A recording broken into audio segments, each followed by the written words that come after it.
Houston, I got two messages for you. Moscow is go for docking. Houston is go for docking. It's up to you guys. Have fun. All righty, sounds good. Palovina Mila, Alexei. Soyuz docking system is ready. Good job. Let's I am approaching Soyuz. Tom, please don't forget about your engine. Less than 5 meters distance. 3 meters. 3 meters. 3 meters. 1 meter.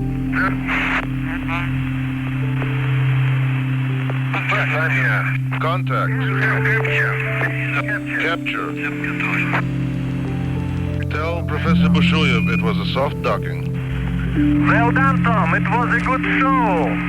They are looking forward now to shaking hands with you in both Soyuz. All right, on the show. Открывай you look free. Hey, the camera. Ha-ha! Здравствуйте! Got it? Stay open. It'll stay open. Go ahead. Go ahead, Tom. Alexei. Just a moment. Okay, turn on the camera. Hit the remote. Okay. Here. Camera. Glad to see you. Here. Alexei. Очень рад. Это Роща-Дед, Советский Союз, Соединенных Штатов. New possibilities are opening up for fruitful development of scientific cooperation between countries and the peoples in the interests of peace and progress of all humanity. I wish you successful completion of the planned program and a safe return to Earth. Leonid Brezhnev. Astronaut, I'm on the line, sir. Gentlemen, let me call to express my very great admiration for your hard work, your total dedication in preparing for this first joint flight. It's taken us many years to open this door to useful cooperation in space between our two countries. And I'm confident that the day is not far off when space missions made possible by this first joint effort will be more or less commonplace. The most vivid impression of my life has to do with the fact that not only was I in a space vehicle, but I found myself to be surrounded with the stars.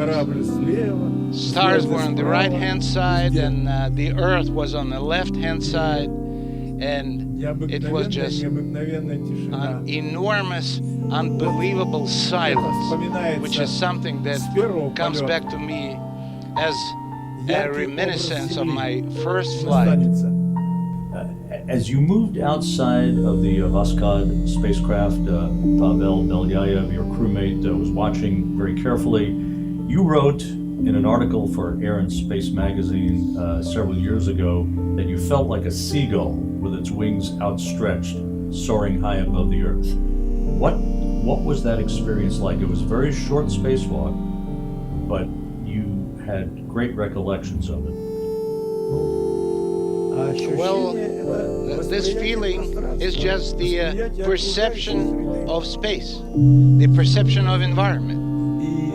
And what I saw, and I saw just half of the world, because we were 500 kilometers above the Earth. And nobody, even up until now, nobody is flying that high.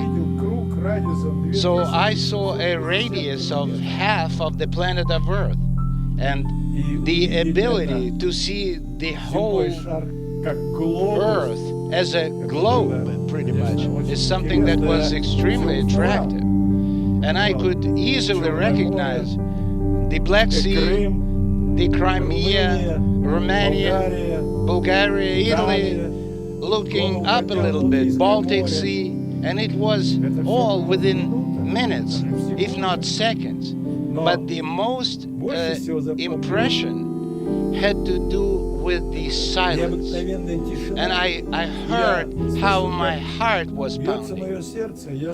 I could hear myself breathe.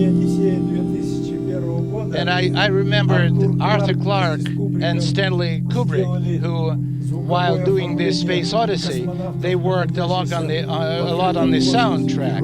And the way the crew members used to breathe during this movie was very impressive. And the images that I have that show a person with his hands widespread, which is a symbolic representation of a seagull, although to me it's more like a paratrooper in a free flight. This analogy is closer to me personally. But once again, silence. These stars were very bright. There was a lot of them.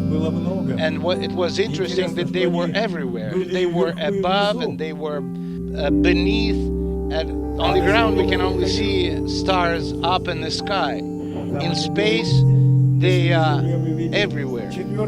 And it depends on how good a vision of an individual is, but in space, we see much smaller stars.